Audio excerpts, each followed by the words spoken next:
Een goede morgen. Over een tweetal minuutjes gaan we ermee aan de slag. Een korte webinar van, ik denk dat we iets van een 30 minuten gaan gebruiken, zoals ook aangekondigd, waarin we een overzicht gaan geven van jullie huidige Symantec email.cloud emailsecurity.cloud oplossing, waar een aantal zaken er van oud in zitten en horen in te zitten en performant zijn. En er een aantal features bijgekomen zijn die sowieso ook inclusief in jullie huidige bundel kunnen zitten. We gaan dit onderscheid maken tussen Email Protect en Email Safeguard. Er is ook nog een derde bundel, daar gaan we het vandaag niet over hebben. Nog een paar minuutjes wachten om de laatste attendees de kans te geven ons te vervoegen. Mochten jullie vragen hebben tijdens de webinar, dan heb je een plekje waar je questions kan stellen. Ik heb daarnet bij wijze van per ongeluk test een antwoord gegeven op een vraag van mijn collega Walter, en dat is naar iedereen uitgestuurd. En dat is voor mij meteen een bevestiging dat het werkt. Dus op zich geen probleem allemaal. Dus ik ga nog even een minuutje muten en we gaan er zo meteen aan beginnen. And of course, as my colleague is pointing out, we will continue the presentation in English because we actually have several countries represented in the presentation. But feel free to ask questions on the questions tab. We will try and answer them at the most appropriate moment and as quickly as possible, or after the presentation there will also be room for questions. Following the presentation, you will also receive an email. We will send you the presentation that we use, the PowerPoint presentation that we use here, which is a good reference of additional and useful features on the one side. We are also, if all goes well, recording the presentation, so it is visible and viewable for people who could not attend today, but to whom it might be important. So it is 10:05 now. I think it is a good time to start. I will leave the new features of the emailsecurity.cloud bundles.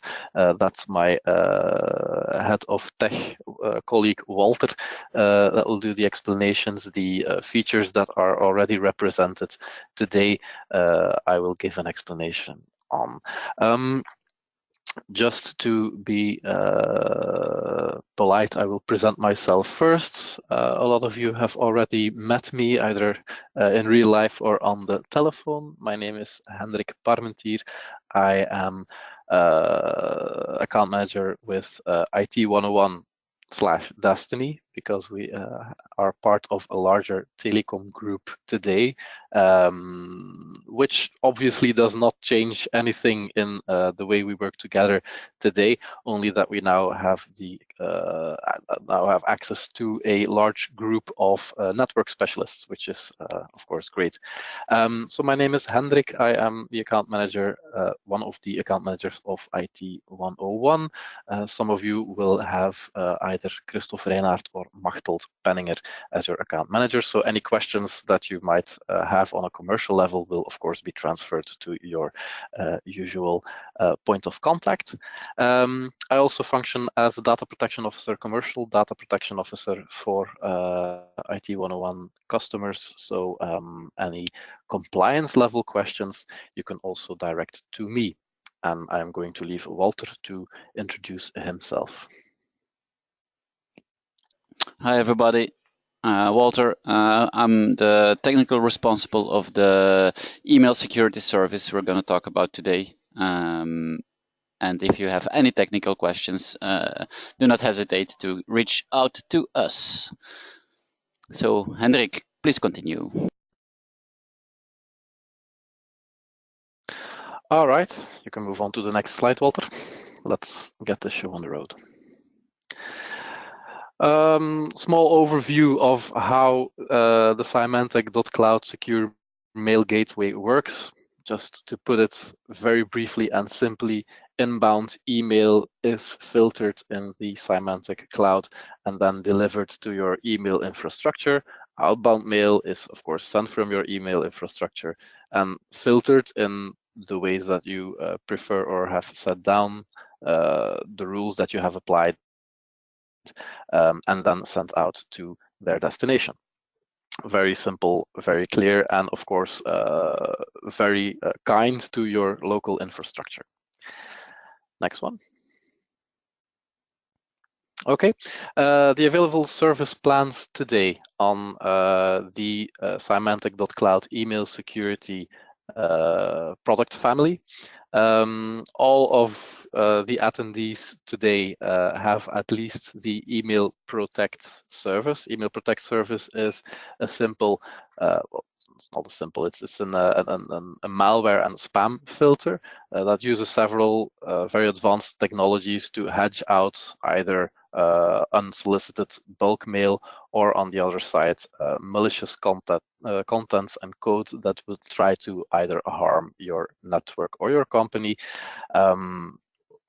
And that's what it does. However, there are two new features that we will be discussing today.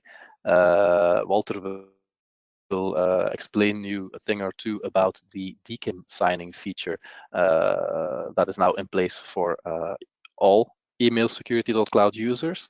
And there is also an email submission tool, a really good plugin that you can use for automatic reporting of suspicious email, evidently. The next service pack or bundle is the Email Safeguard bundle, which of course contains all of the features of Email Protect, but includes some very important data protection features and encryption features, and is now also enhanced with a anti-phishing module.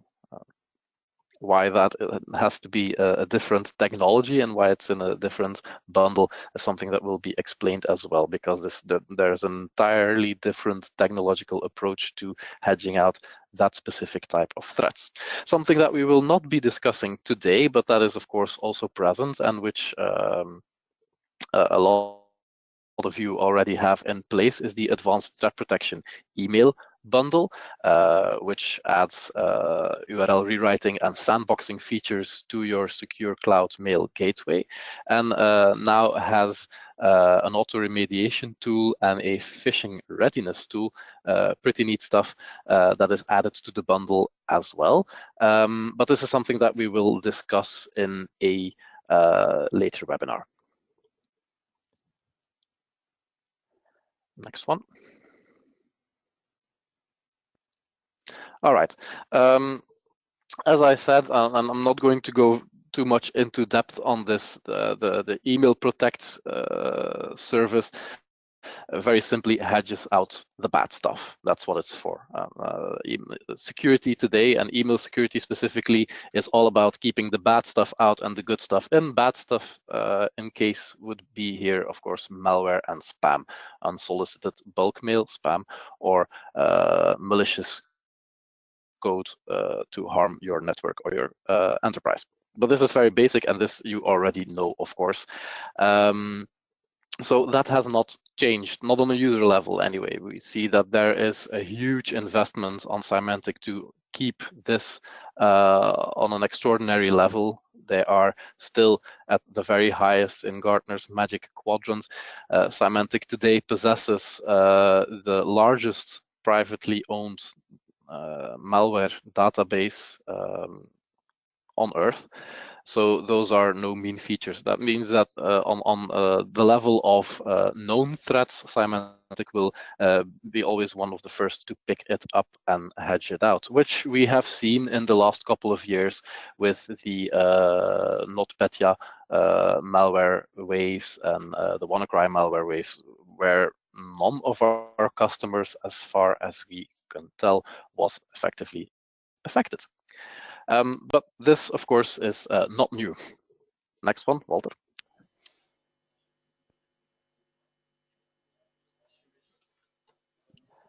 Here I'll leave the parole to Walter because we're going a little more in depth into this new feature of the Email Protect service.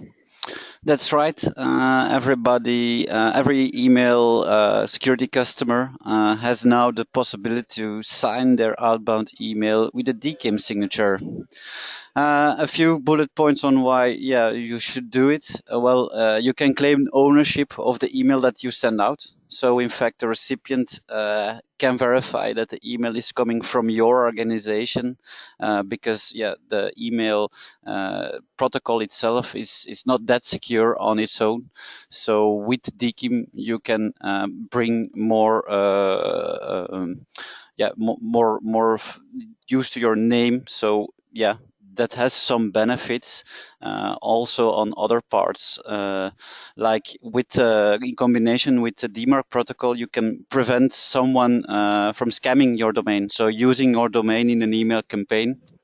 So it will bring a higher level of security and bring more trust to your email brand. So in fact, this can lead to less of your email being directed to the junk mail folder of your recipient due to their spam filter filtering out your email. So and the last bit of DKIM will be that the body and the header is protected during transit. So if they are altered, the DKIM signing will fail. And so you know that that your messages are being altered. And then if it would be, then the trust of that email will go down. So that's in a few bullet points on why you should be doing DKIM. It's an optional bit, and you can start doing it right now.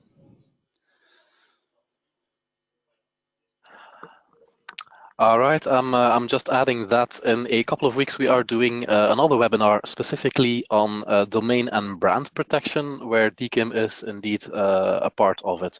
Most of you will have already heard of SPF, but together with DKIM and the mentioned DMARC here, you can actually prevent emails being sent from your name, your brand, or your domain to external parties, but that is something that we will discuss in a couple of weeks.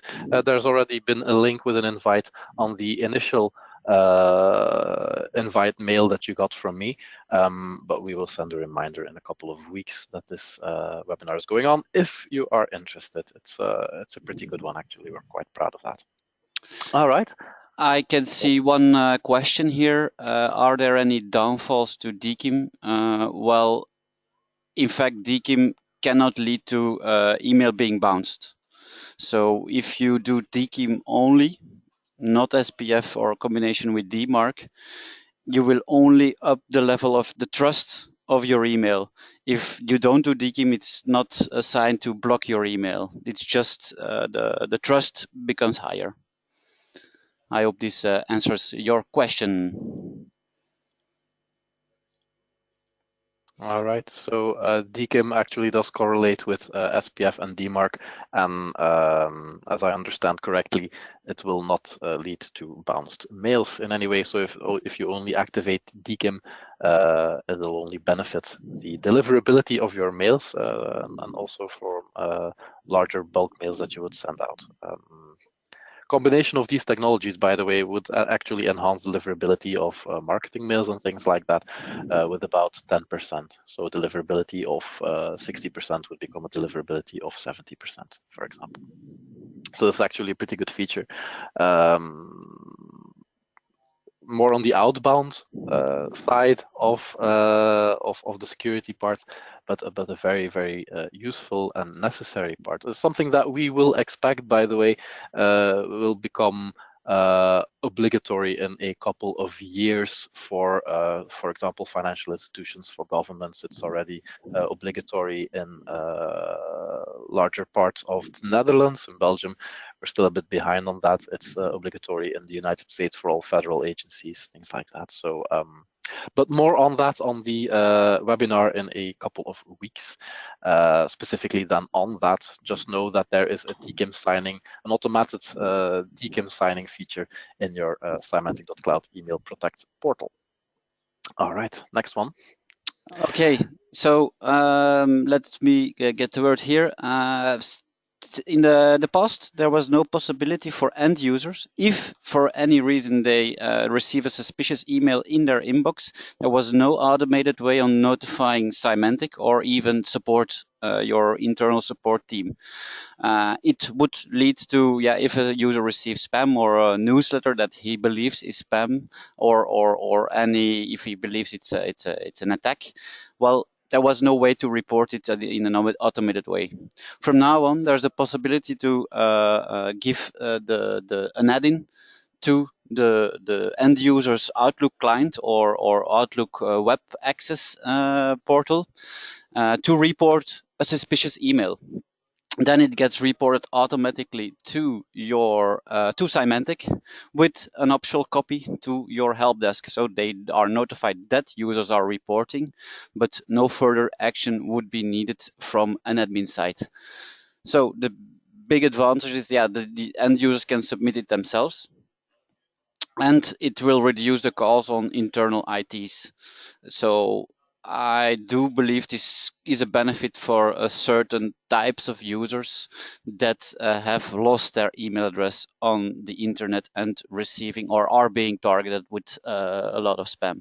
So it's nice to have, and it will reduce the calls on internal IT and give a more user-friendly way of handling spam emails or any suspicious emails that arrives in the inboxes. Any questions about this? Of course, I've seen the first questions. We will, of course, after the meeting, send you all the technical information on the new parts like the TKIM signing and the submission tool. So it's an add-in. It's not a plugin, it's an add-in of Office 365 or Outlook. So it's rather easy to deploy. We will send you all the technical information. I think an important part of this feature, apart from the technological part, where it is in fact easy to now report emails and that it will lower the impact on your own technical facilities and your own technical staff, is that there is a constant reminder in people's view when they're in their Outlook, for example, that they should be aware of malware, just because there's a button there to report it. And also they will more easily report a suspicious email, because bothering someone on ICT or just clicking a button is an entirely different matter. So this will actually augment security quite a bit. I did receive another question if this is only for Outlook. Yes, this is only for Microsoft technology, but it includes also Office 365 and the on-premises versions of Exchange.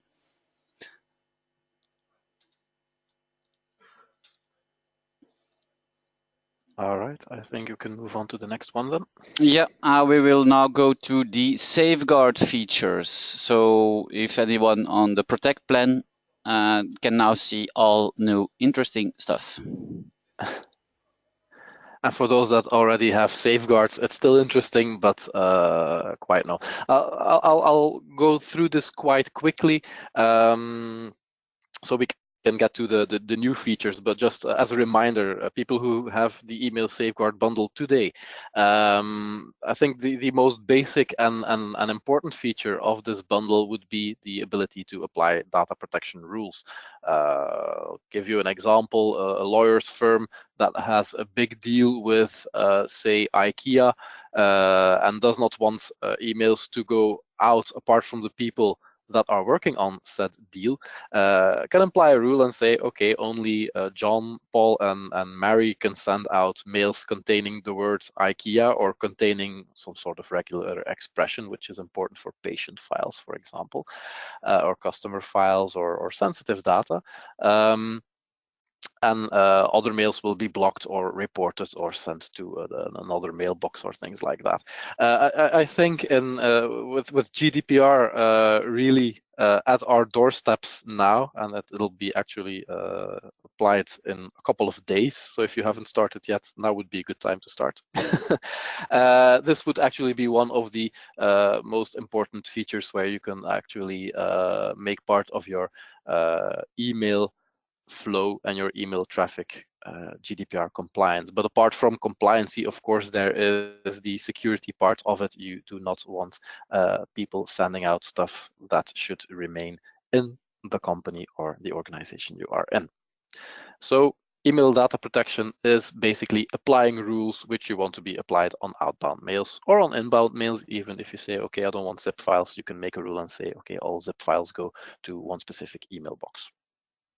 All possible. Next one. Mail encryption. That would be the second part of making your mail traffic GDPR compliant and of course secure, because as we all know, email is an open text file that is viewable and even alterable during its travels from mail server to mail server. So when it's out in the open there, it's vulnerable. How do we stop mails from being read or altered? We are going to encrypt them. So this is something that you really will want to do and actually will have to do on any emails containing sensitive information. There are two ways of encryption that are included in the email safeguard bundle. One would be TLS encryption, very basically encrypt all traffic between two mail parties. For example, any mails coming from you to, let's say, IT 101 will be encrypted. And this is actually a pretty straightforward process where your mail server will send a certificate to our mail server where the rules of that encryption will be discussed. That means that any traffic between two mail servers unreadable and thus unalterable by third parties, and that is why you want to do it. It's something that is very popular and in certain sectors even obligatory to do. In the Netherlands, for example, all mail traffic between notaries and their government should be encrypted. So that would mean that if you're a notary, you would want a TLS line between your mail infrastructure and those of the government you are communicating with. That's the easy way to encrypt, because users don't have to do anything and they won't even know that the mail is encrypted. It happens on a mail server level. So a mail is just being sent and received and nobody's any the wiser. It happens automatically, so it's completely foolproof. However, there will be situations where you will want to send one specific email to one specific party that is not a regular email party, and then you will use policy-based encryption. Policy-based encryption is actually an option where you will enforce encryption on one specific email. For example, if I want to send a mail to you containing a list of the users that are registered right now on the Symantec portal, for example, I would not just send that over via mail, I would send that via encrypted mail. Then I will just press the encrypt email button in Outlook, which is this time it is a little plugin, and the mail will be encrypted. So that'll mean you will receive an email with a PDF file with a password that either can be chosen by the receiving or the sending party. Easy as that. So that's a mail per mail thing. You can also make a data protection rule, for example, that says, okay, any email containing the word confidential will encrypt the attachment and put it into a secure PDF, for example. Things like that. Very handy and very necessary in GDPR 2018. Additional features on encryption are in fact possible. Those are further add-on features. If it's, for example, important that for you that your that the receiver can retrieve the mail in a separate portal, a portal that you can then even brand towards your company, then there are policy-based encryption advanced features, also possibility to encrypt in different ways, such as mime. But that is already today in the email safeguard bundle. Walter, I believe next one's for you.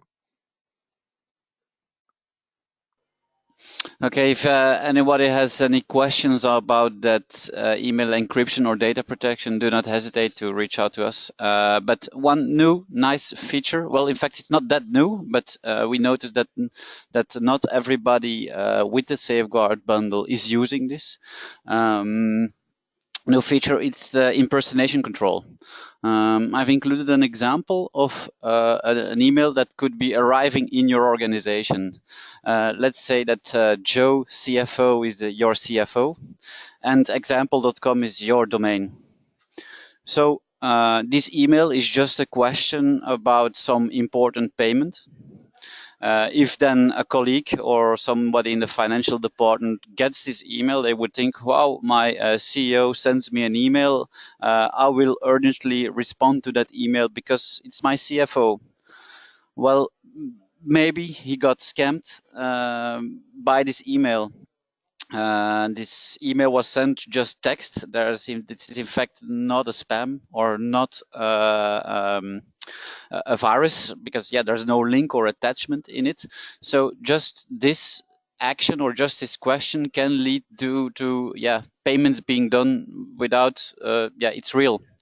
So there are two features within that impersonation. It's the domain impersonation. So if you receive from external an email that is having your domain and is not coming from any of your legitimate email sources, maybe you got an external marketing campaign application.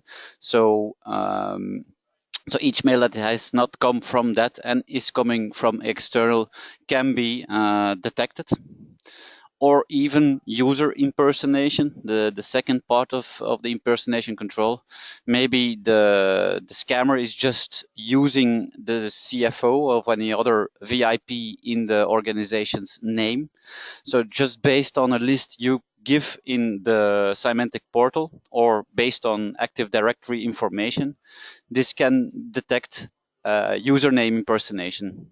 So, for example, if not your domain is used, but a variant or just something else, just the name can be triggered as impersonation attack, leading to phishing. So, Symantec cannot block it by default because I've just already said it. You might have legitimate email marketing applications sending out to your users for any internal communication or something like that. So it's very important you configure this feature to reflect the usernames you want to monitor, and in fact build up a whitelist of the valid email sources like a MailChimp or something else that is sending mails in bulk. And I think it's important to mention. Yeah, continue. Yeah, okay. I think it's important to mention that of course, since the email safeguard bundle, the Symantec.cloud gateway is already connected to your Active Directory because of the data protection rules that you will want to apply. The cloud gateway will indeed also know through the same way which people actually already work for your company. Small fait divers on that level. When we were first integrated into Destiny, one of the first requests that we got from within our company was from the CEO saying, "Hey, I'm getting mails from myself. That's not cool, I guess." And we confirmed that indeed was not cool in any way. But 2 days later, it was fixed, and now no mails are being received from unsolicited parties whatsoever. The nice thing about this is as well that it's a constant reminder for people to be aware. If I send, for example, emails from my Hotmail or Gmail account to my professional mailbox, it will indeed also be flagged as warning possible spoofing detected, which is indeed a constant reminder again that people should take care on the mails that they are viewing. Of course, if you send it yourself, it's not too much of a problem. Well, it's also always nice to not only have a secure mail gateway in place, but remind people of the fact that security is in place and that it is there for a reason. Walter, you wanted to add something as well? Yes, because it's important to detect it, so we can detect name spoofing or domain spoofing. But of course, you want to put an action on it, and you of course can choose how to treat these emails. You could say, yeah, block it all, or you could send it to the quarantine, which you know from the anti-spam. Or you can even tag the subject line to notify your users to watch out if they are responding to this email. That's what I wanted to add. And of course, we will send you all technical information once the meeting is over on how to configure and start using these new features. Or if you have any questions right now, you can of course give them to us. All right, since we only have half an hour, we are keeping this on a very general level. The purpose of this webinar was indeed to inform, and we've had a pretty impressive turnout of our customers, so we're very happy about that. Should you have any further questions on how to implement this, or apart from the documentation that we will send you later on, you can always call our help desk. It's what we're for. So by all means, don't hold back if you have any doubts or you encounter any obstacles in the implementation of these solutions. Feel free to use our help desk. On a commercial level, if for the Email Protect customers there are questions or interest on the Safeguard bundle, feel free to ask. We will of course provide you with the necessary commercial information and prices, but be aware that I think today within our Symantec.cloud portfolio, the email Safeguard feature viewed as an add-on on Email Protect is one of the best value for money bundles that we have today. So to put it less nicely, it's comparatively cheap. All right. If there aren't any further questions, I think we will conclude our small webinar for today. Taking into account that we started 5 minutes late, we have respected our 30 minutes deadline. If you have any questions, feel free to mail me, Walter, or your account manager. And unless Walter has anything else to add, I would like to thank you all for your time, for your interest, and you will be hearing from us soon. Yes, everybody. Have a nice day, and thank you for attending. Have a great afternoon. Goodbye.